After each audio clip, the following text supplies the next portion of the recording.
Ça me ramène à une idée qui est très importante, c'est ce fameux saut adipeux. Bon adipeux, c'est comme ça que ça s'appelle. Bon adipeux. Bon adipeux. Je savais qu'il y avait une histoire de, de mouvement. Bon adipeux, exactement. Qui serait dangereux s'il se met en place très tôt.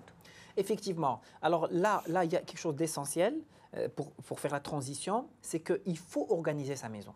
C'est-à-dire il faut assainir sa maison, il faut assainir ses placards. Parce que les enfants, ils vont vers la facilité.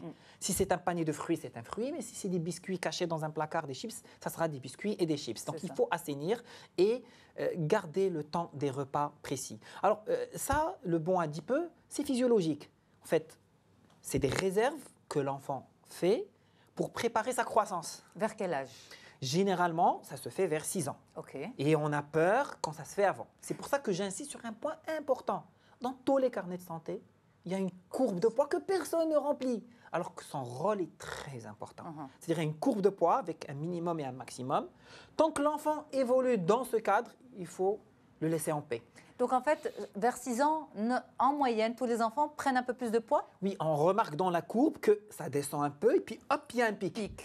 Ça veut dire qu'il est en train de se constituer des réserves pour la croissance. D'accord. Alors quand ce bond se fait avant le moment, c'est un facteur de risque de développer de l'obésité par la suite. C'est pour ça qu'à partir de 2 ans, c'est vraiment le moment où il faut être vigilant, il faut lutter contre les petits repas, grignotage et garder les repas principaux, parce que quand ce bond d'adiposité se fait avant, c'est qu'il y a une prédisposition à faire de l'obésité par la suite. C'est ça. Ça nous amène rapidement aussi vers l'adolescence. Alors, c'est un âge aussi critique du développement du corps de l'enfant, futur adulte, donc de l'adolescent qu'il est.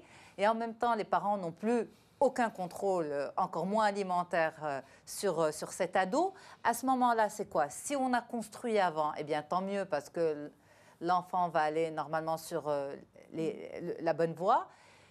Mais en même temps, qu'on veuille ou pas, c'est l'âge de la rébellion, c'est l'âge des fast-foods, de manger dehors avec les amis.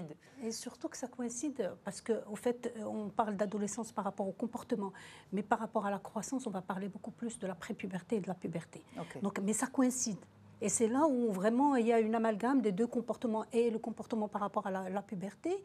Alors, le problème de cette période de puberté, c'est la période de la croissance, où la croissance, à la fin de la puberté, la croissance va s'arrêter ou on va se ralentir. Et donc, on a besoin de bonnes réserves et bons comportements.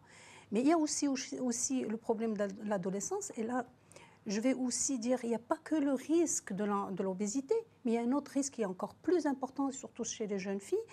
Si on parle beaucoup de finesse et de tomber dans de maigreur, et on le voit de plus en plus souvent, et on voit des enfants qui mangent presque rien, ils vont manger du n'importe quoi pour rester maigres, et on les voit, par exemple, en sortant des collèges, des filles très très fines, mais qui sont en mauvaise santé. Ça, c'est vraiment aussi très important. Il ne faut pas trop parler du risque de l'obésité, mais il faut beaucoup plus parler et sensibiliser vers la bonne santé et bien manger correctement, éviter de manger tout ce qui est justement fast-food.